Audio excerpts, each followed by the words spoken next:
Aproveitemos a vibração desses dias que antecedem o Natal.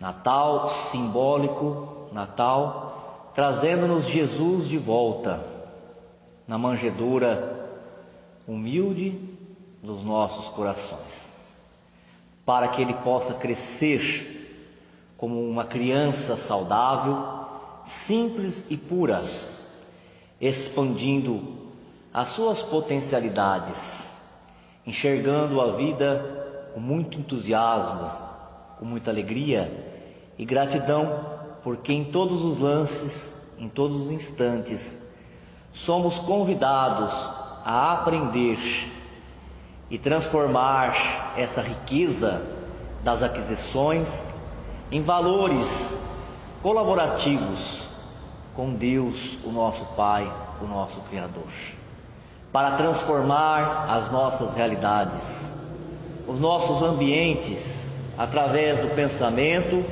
do sentimento e da vontade, manipulando os fluidos, convertendo em saúde, em paz, em alívio, em restauração, transformando as formas, saneando a terra para que ela seja moradia das almas que ainda estão por vir, encarnando-se em condição de alunos desta grande escola, desse berço da nossa evolução, que é a nossa querida Terra.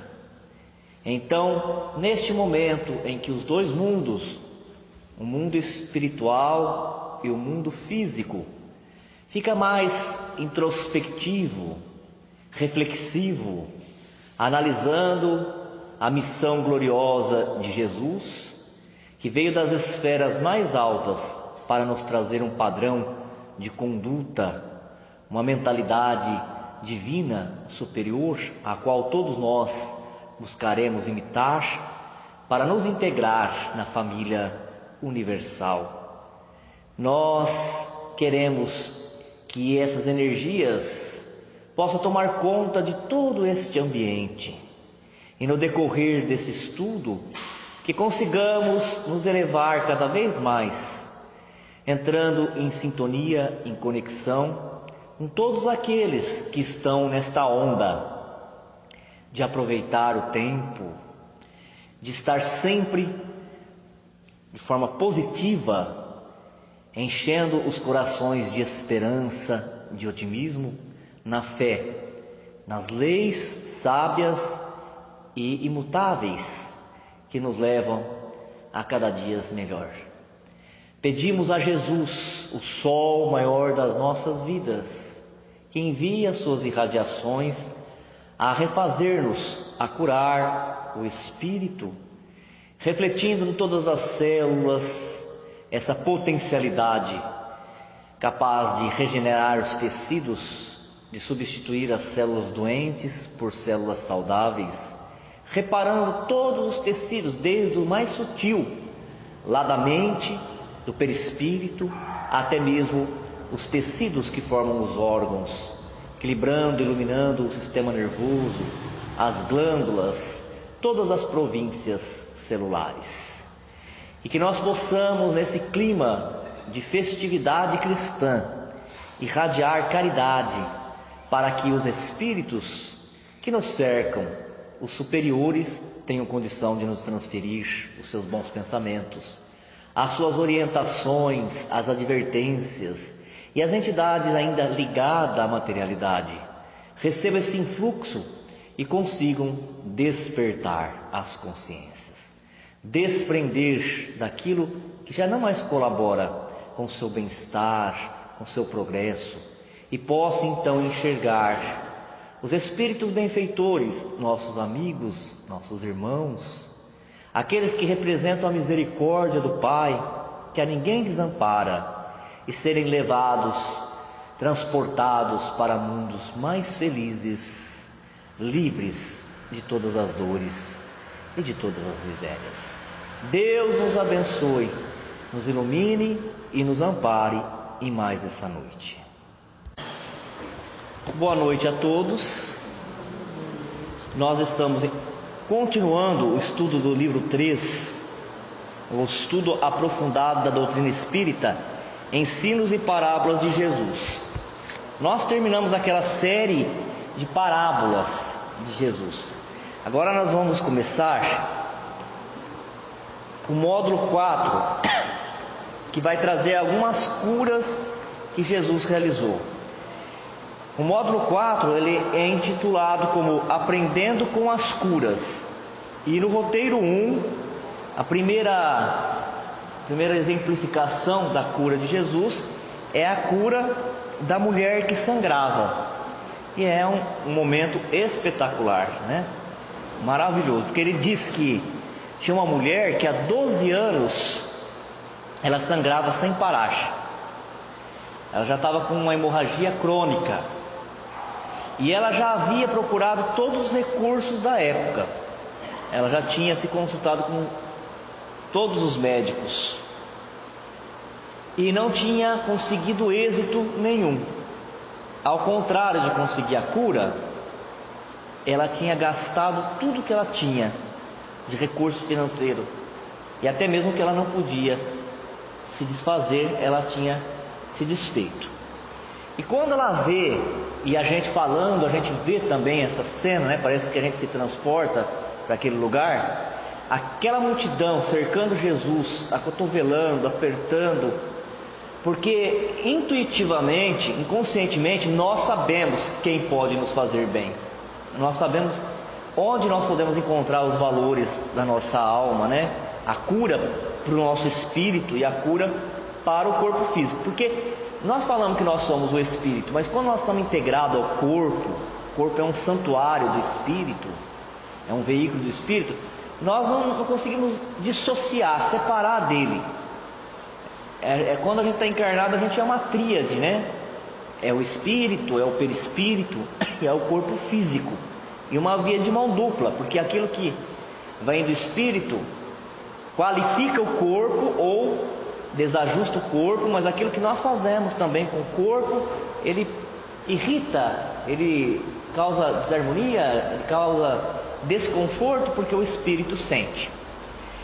Então, no meio daquela multidão toda, aquela mulher, ela pensou assim: eu nem preciso conversar com Jesus. Se eu conseguir tocar nas vestes de Jesus, eu já estarei curado. Pensa numa coisa dessa, uma fé igual a esta. Se eu conseguir chegar perto dele, tocar apenas na veste.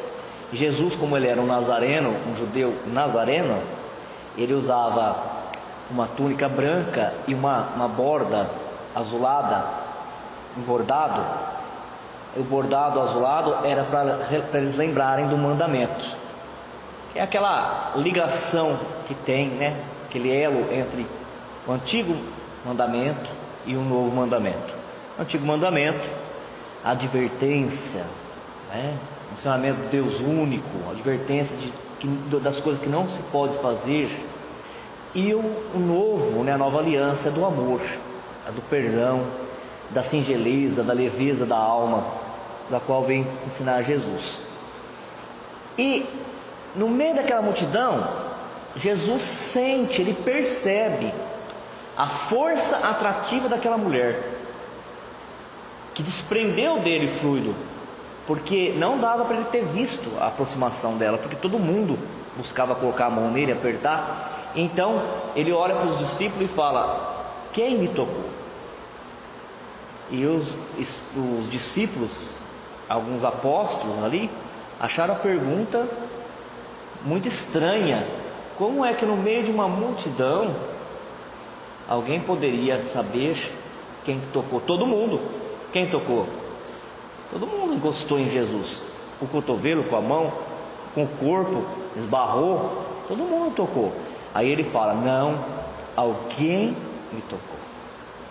Alguém tocou as fibras mais profundas da minha alma. Alguém fez com que eu sentisse que de mim desprendeu virtudes. E a mulher, ouvindo aquilo, ela se apresentou com medo que ela tivesse feito agora alguma coisa errada, né?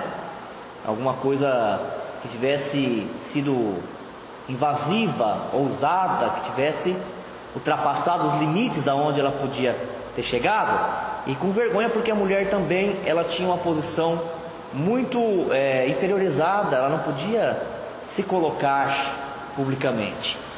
Mas ela, cheia de coragem, muito feliz, porque o sangramento de 12 anos ininterrupto havia cessado. Então ela se apresenta e fala: fui eu que te toquei. Aí Jesus olha para aquela mulher e fala para ela assim: minha filha, a tua fé te curou. A tua fé te curou. Então essa é uma lição fantástica para a gente, nos mostrando a capacidade que a fé poderosa, ela é capaz de mover. No Evangelho segundo o Espiritismo, ele faz algumas definições. Os espíritos, que vêm fazer esse comentário, eles fazem alguma definição do que seja a fé, e fala que a fé é a vontade de querer, na certeza que a gente vai conseguir. Porque tem gente que pede, mas não acredita, e fica difícil. E o Espiritismo, ele é um elemento que vem colaborar com tudo isso, porque algumas pessoas, como essa mulher não teve acesso ao Espiritismo, ela estava lá 2000 anos atrás, ela desenvolveu isso pela própria experiência reencarnatória, As experiências foram lapidando o seu espírito e foram permitindo que cada coisa que ela viveu, ela fizesse algumas reflexões, algumas análises, e ela adquiriu um conhecimento espiritual. Mas o Espiritismo na nossa época, ele nos oferece conhecimento. Quando a gente tem conhecimento de como as coisas se processam, de como são os princípios espirituais, e reúne a isso essa vontade firme, esse propósito firme, e acredita que vai conseguir, então a nossa fé ela é poderosa. É disso que vai falar essa lição de hoje, o roteiro 1, a cura da mulher que sangrava. Vai falar da vontade que a gente tem que querer e de sentir-se merecedor da cura, da existência do fluido. Poucas religiões sabem disso, Elas põem as coisas que ela não consegue explicar na conta do milagre, daquilo que é sobrenatural. E o Espiritismo vai falar para a gente que não existe nada que é sobrenatural, porque Deus é que está no comando de tudo. A natureza é a manifestação de Deus, e se acontece é por seu consentimento, seu conhecimento e a sua permissão. Nenhum fio da cabeça cai, nenhuma folha se desprende da árvore, sem que Deus antes saiba. Ele é onisciente e onipresente, Ele sabe de tudo e Ele está em todo lugar. Então, se as coisas acontecem, é porque ela é da natureza, Quantas vezes que nós falamos durante esse ano aqui no estudo, Quando surgiu aquela questão do bebê embrionário, Marlene Nobre falava: se esse bebê levantar e sair andando e falando, é porque tem alma ligada a ele. E se tem, porque Deus permitiu. Por que a preocupação? Então tudo que acontece, ela está dentro da natureza, mesmo que a gente, naquele momento, naquele ponto da nossa evolução, nós não tenhamos a compreensão para entender quais são os mecanismos que movem, quais são as forças que agem, mas elas sempre existiram. É a nossa visão que está se ampliando, assim como há 2 séculos atrás ninguém sabia da existência da bactéria, do vírus, e ele já fazia estrago. Ou então fazia coisas maravilhosas, como a decomposição na natureza para reciclar a matéria. Ela já existia. O que precisou? O homem desenvolver a inteligência e a técnica, descobrir as lentes para ampliar e revelar esse mundo microscópico. Então, pouco a pouco, a gente vai descobrindo esse mundo dos fluidos. O João Berbel, que tem um livro, que fala dos fluidos, o livro dos fluidos, enorme. Ele recebeu, não lembro agora quais são os espíritos, por psicofonia, e eles foram gravando e depois escrevendo. Mas tudo que nós sabemos aqui na Terra ainda é pouco em relação ao fluido. Mas a verdade é que, se nós temos essa fé, essa vontade, essa convicção, nós movimentamos ele de maneira natural, ao nosso benefício e ao benefício de todos que estão ao nosso redor. Pode, fica à vontade. Você quer que pegue um banco? Jesus, ele podia ter feito outros tipos de prodígio.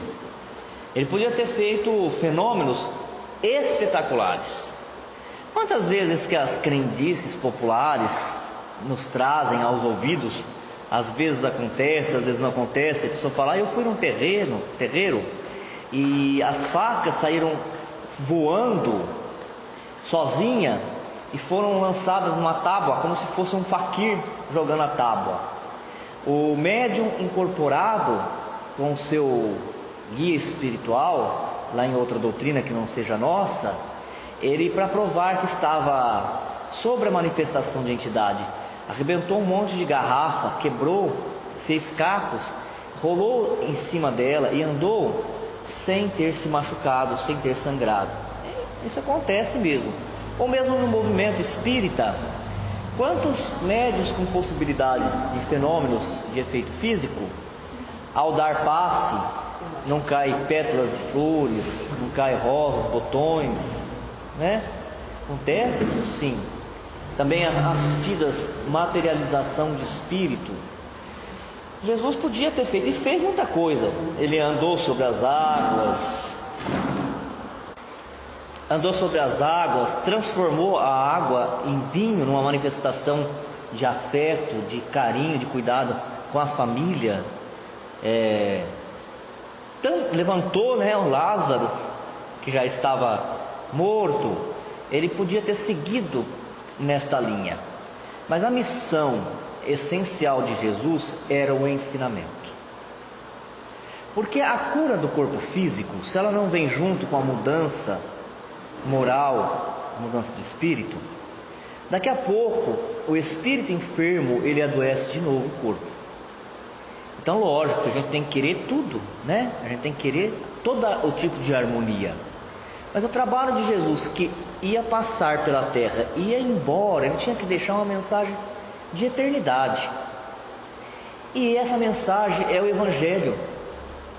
No Evangelho, quando a humanidade estiver executando o Evangelho, haverá cura. Em todos os sentidos, haverá cura do corpo físico, haverá cura das relações interpessoais, haverá cura no sentido de acabar a guerra entre as nações, porque nós teremos compreendido o que Deus espera de cada um de nós. E ao executar essas leis, nós teremos a saúde integral, a plenitude. Então, ele, ao invés dele trazer manifestações só para atender a curiosidade das pessoas, como queriam os fariseus, porque o tempo todo eles tentavam ele, né? Se você é filho de Deus, então faz essa pedra rolar. Porque os profetas da antiguidade, era uma outra proposta, faziam, né? Quem tem o hábito de ler a Bíblia sabe que eles, por exemplo, para disputar poder, eles juntavam lenhas, jogavam água, e depois aquele que tinha a mediunidade de efeito físico conseguia fazer a lenha pegar fogo, mesmo molhada. O próprio Moisés, que jogava o cajado, ele subia como uma serpente, ou abriu o mar. Mas era uma proposta para um povo mais selvagem, semi-selvagem, primitivo, para chamar a atenção, porque senão eles não conseguiriam compreender uma doutrina espiritualizada. Mas Jesus não, olha a estratégia de Jesus. Ele preferiu a cura, porque através da cura, do alívio que você leva para a pessoa, você traz ela para o seu coração. Aquela relação de gratidão, ela se eterniza, ela passa a aproximar as pessoas. Quem aqui que é capaz de esquecer de alguma coisa que foi feito para si, ou então para o seu familiar no momento de doença física? A gente não esquece, a gente é grato para o resto da vida. Então Jesus, conhecedor de tudo, né?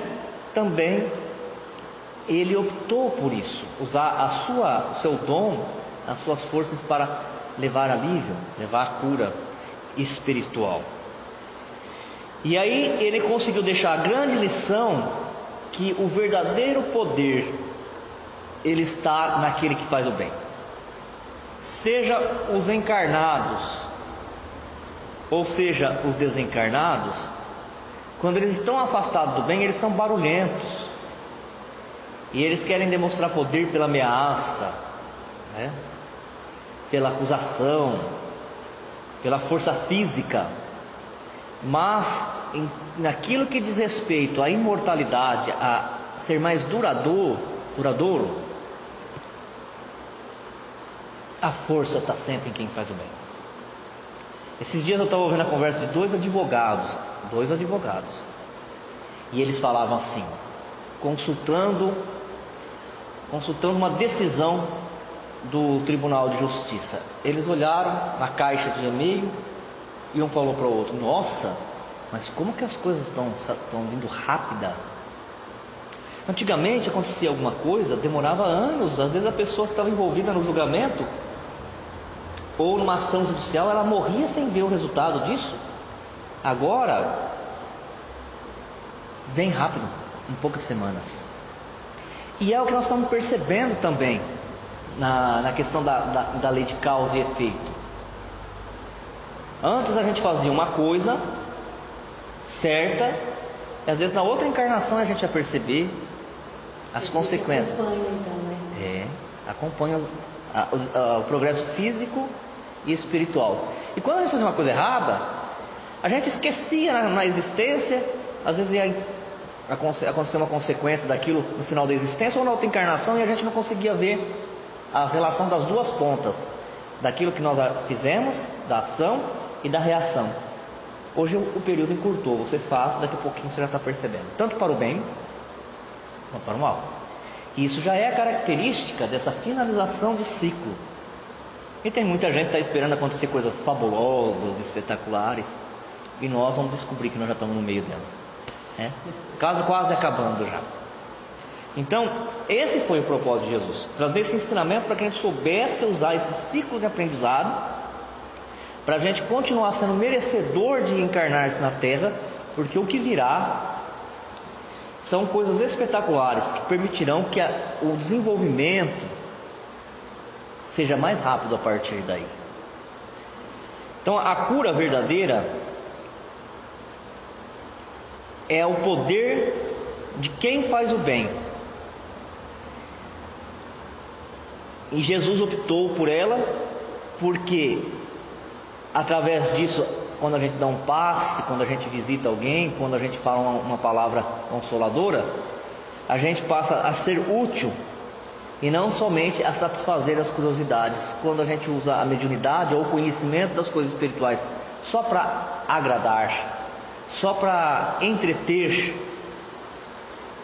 aquilo não tem nenhum valor, porque as pessoas elas saem, daqui a pouquinho elas nem lembram mais o que aconteceu, porque não toca o coração, não toca a sua necessidade.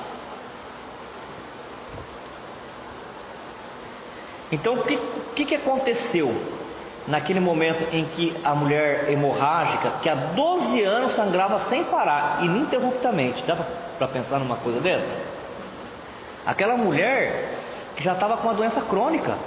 Se fosse na nossa época, a gente ia falar: está com uma doença crônica, que tinha gastado todo o seu dinheiro com os médicos e não tinha conseguido resultado. O que aconteceu para ela se curar? Uma reunião de fatores ali. Primeiro, a quantidade de fluidos que tem em Jesus, que movimenta Jesus.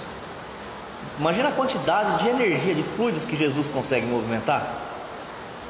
Porque se ele, e aí como narra o espírito de Emmanuel no livro A Caminho da Luz, se ele, com um grupo de espírito, movimentou o fluido do universo, o fluido que Deus emana para formar a Terra, no seu início, olha a capacidade que esse homem não tem, esse ser, não dá nem para falar que é um homem, né? Esse ser espiritual divino tem. Então a quantidade de fluido. Aí a gente vê aqui na Terra que tem algumas pessoas, não comparado a Jesus, que também tem uma natureza diferenciada, né?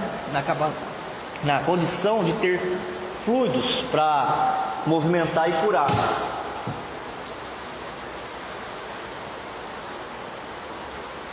Que são chamados de médiuns curadores ou médios curandeiros, né?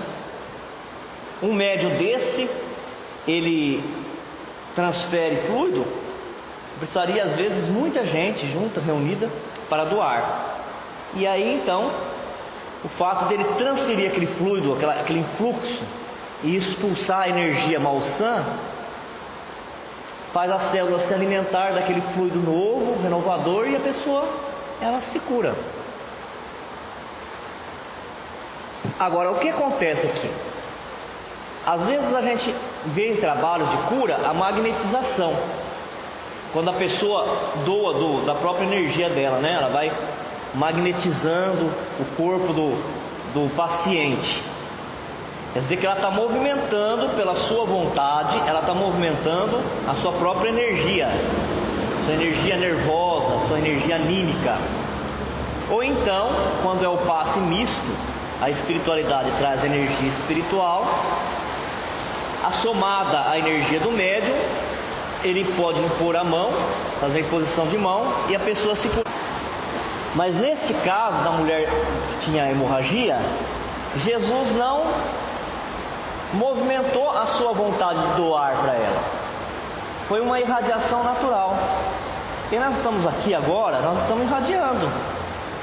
Quando nós estamos na casa espírita, ou quando nós estamos no nosso lar, em qualquer lugar, nós estamos irradiando sem parar, liberando as nossas forças.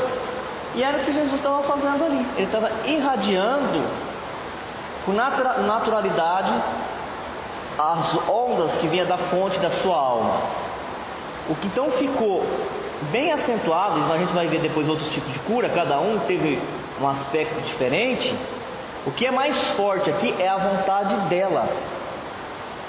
Foi a vontade dela que atraiu, que puxou, vamos usar essa palavra, que puxou de Jesus as virtudes. A vontade tão forte. A quantidade de energia que ela conseguiu desprender de Jesus. É Jesus. No passe é uma combinação dos dois. O passista está com vontade que a pessoa seja curada, aí ele dá um influxo positivo, forte, irresistível, falam os espíritos, no fluido, que o fluido não consegue resistir, e vai em direção da pessoa. E a pessoa que está recebendo tem a vontade de receber, ela assimila. Aqui nesse caso não. Foi ela, a força, o poder da fé, da confiança, da certeza que ela ia ser curada. Não houve a magnetização, não houve a imposição de mãos, bastou a irradiação normal de Jesus. Porque essa fé que é colocada aqui não é a fé de falar só que acredita em alguma coisa. É uma fé é uma verdadeira força que atrai. E tem gente que é assim, né? Tão positiva que ele atrai tudo de certo, tudo de bom. A gente brincou no dia do sorteio aqui dos livros, né? Falei, esses dois eu quero, porque vai falar da vida dos dois grandes baluartes do espiritismo, da Ivone Pereira e do Caio Barchuti. Aí eu sorteei, caiu o nome da minha mãe, né? Eu falei, tá vendo? Vocês não rezam, né? Mas tem gente que é tão positivo na vida, e a gente vê isso, por onde vai passando as coisas vão dando certo. Porque Deus não quer que as coisas dêem errado. Ele quer que a gente aprenda mesmo a usar essas forças curativas, renovadoras, transformadoras do mundo. Como fala o nosso André Luiz, né? Estou com saudade do André Luiz já, porque a gente estudava tanto ele. Faz um tempo que não estudamos. O André Luiz falava: existe a cocriação em plano menor e em plano maior. Jesus e os Cristos são co-criador, quer dizer, trabalham junto com Deus em criar coisas grandes, cada um na sua potencialidade, sistemas, constelações, planetas, mas cada um de nós somos co-criadores em plano menor com Deus, porque através do nosso pensamento nós já estamos criando no mundo astral. De tal sorte que o próprio André Luiz, já que nós estamos falando dele, fala que quem cria os umbrais somos nós.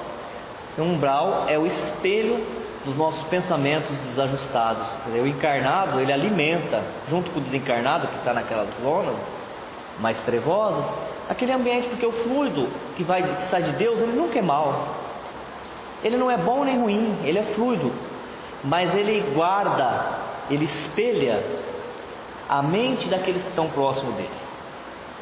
Assim como nós espelhamos no nosso perispírito a nossa qualidade, no mundo espiritual, no mundo ao nosso redor, nós estamos projetando a nossa mente ali, assim como se projeta um filme num telão, na televisão. Então a fé, ela é uma verdadeira força atrativa, e a gente tem que desenvolver isso no nosso íntimo, não é só na teoria, não é só na leitura. A leitura, ela nos dá conhecimento. Você conhecendo como acontece as leis, isso te ajuda a intensificar essa confiança. Temos que considerar também que todas as enfermidades, ela tem raiz no espírito, sempre no espírito, todas as enfermidades. E é possível aqui, eu não vou falar que é, porque é uma interpretação de quem leu o texto que está no Evangelho de Marcos, capítulo 5, versículo 25 e 30.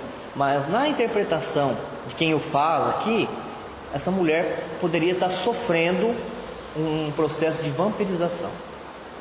Porque algumas entidades tenebrosas e vingativas, elas podem se ligar aos plexos, aos chakras, ao centro de força, porque nosso perispírito, nosso corpo físico, ele é alimentado de vitalidade através dos centros energéticos.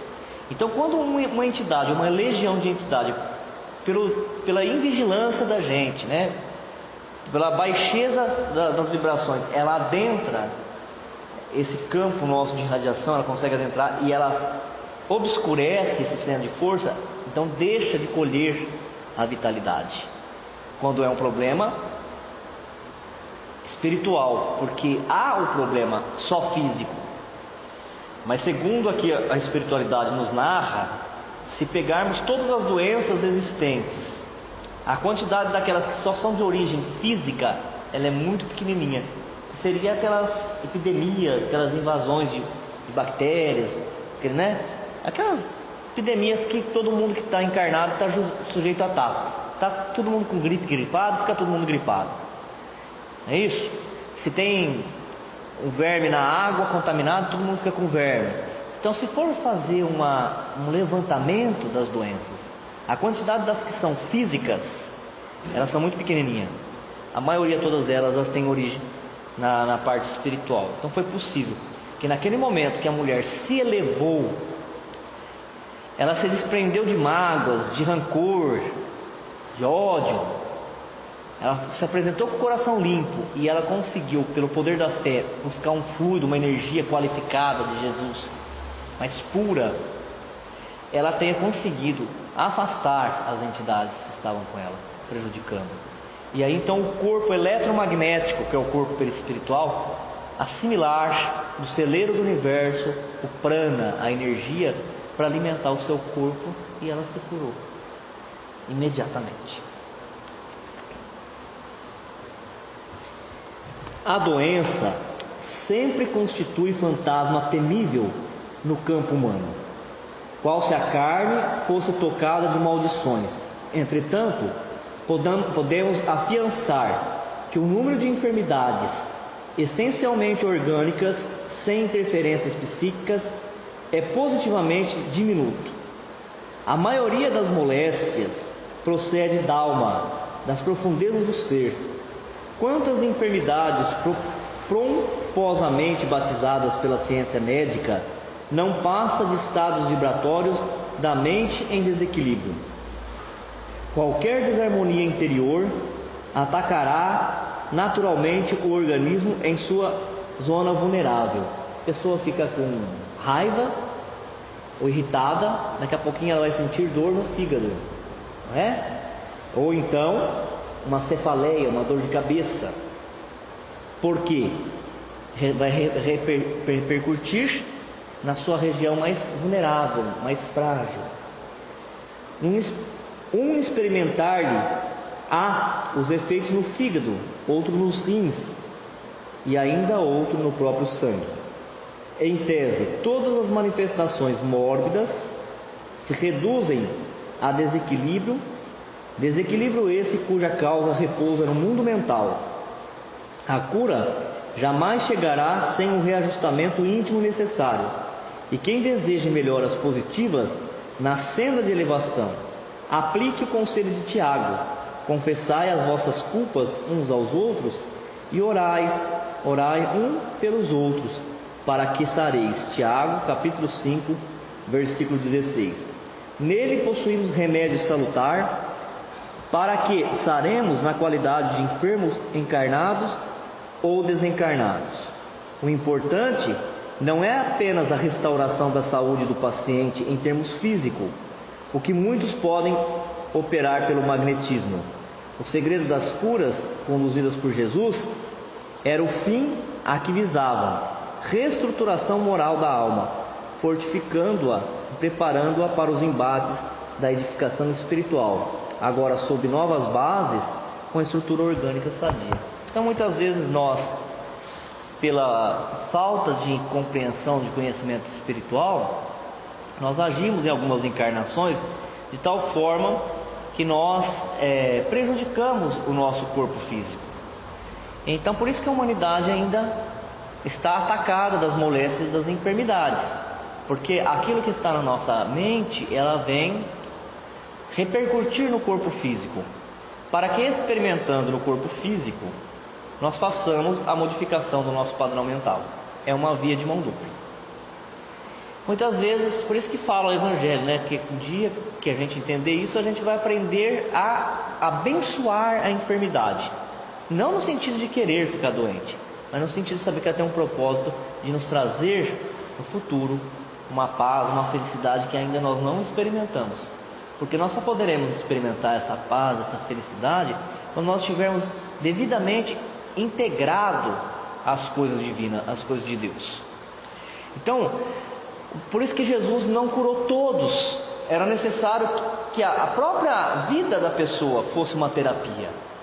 Ele curou aquelas pessoas que estavam já modificadas no seu interior, no seu mundo interior.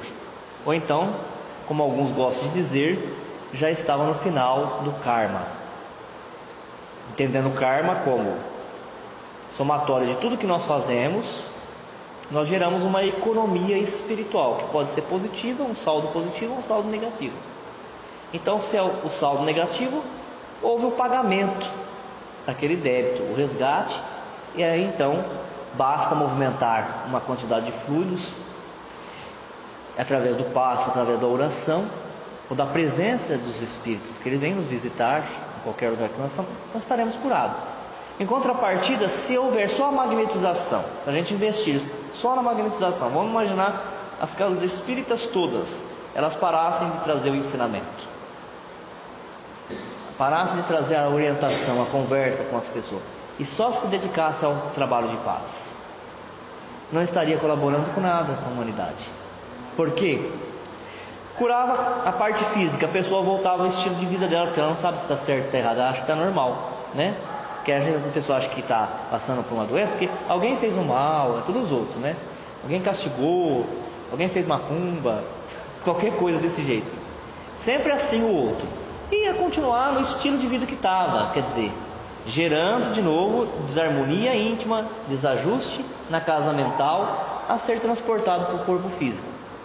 É por isso que as casas espíritas, no tocante à cura, está sempre ligado o ensinamento com a transmissão do fluido, porque transmitir fluido, passe, é manifestação de caridade, de misericórdia, de alívio, de amor. É importante ter, mas as duas coisas casadas, que era o que Jesus fazia, não é? Como que a gente finaliza, fecha isso daí, entendendo que é assim mesmo? Porque ele falava: a tua fé te curou, e em seguida falava: vai e não voltes a pecar. O que é o pecado? É o erro, né? Pecados é o erro, é a gente errar, para que não te aconteça coisa pior. Tanto quanto ele curou a mulher hemorrágica, quanto ele curou aquele paralítico, Meu filho, minha filha, quem te curou foi a tua fé, a tua vontade. Porque se você não tivesse essa confiança, não trouxesse para dentro de si esses fluidos, para eles alimentarem as células físicas, não ia acontecer. Mas agora, vamos pensar daqui para frente. Tem uma conduta de pensamento, de atitude positiva, alinhada com as leis divinas, para que você não venha de novo trazer essas enfermidades para o corpo físico. É importante observar que o Divino Mestre, após o benefício dispensado, sempre se reportava ao prodígio da fé, patrimônio sublime daqueles que o procuram. Diversas vezes ouvimos-lo na expressiva afirmação: a tua fé te salvou. Doentes do corpo e da alma, depois do alívio ou da cura, escutam a frase generosa: é que a vontade e a confiança do homem são poderosos fatores no desenvolvimento e iluminação da vida. O navegante sem rumo e que em nada confia, somente poderá atingir algum porto em virtude do jogo das forças sobre as quais se equilibra, desconhecendo, porém, de maneira absoluta o que lhe possa ocorrer. O enfermo, descrente da ação de todos os remédios, é o primeiro a trabalhar contra a própria segurança. O homem que se mostra desalentado em todas as coisas, não deverá aguardar a cooperação útil de coisa alguma. As almas vazias, em vão, reclamam o quinhão de felicidade que o mundo lhes deve. As negações em que perambulam transformam-nos perante a vida em zonas de amortecimento, quais isoladoras em eletricidade. Passa a corrente vitalizante, mas permanecem insensíveis. Nos empreendimentos e necessidades de teu caminho, não te isoles nas posições negativas. Jesus pode tudo. Teus amigos verdadeiros farão o possível por ti.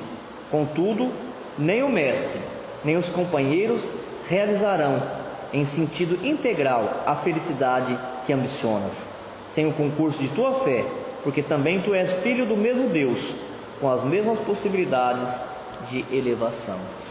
Maravilhoso. E termina com um textinho de André Luiz falando da cura espiritual. Ele diz assim: comece orando. A prece é luz na sombra em que a doença se instala. Semeie a alegria. A esperança é medicamento no coração. Fuja da impaciência.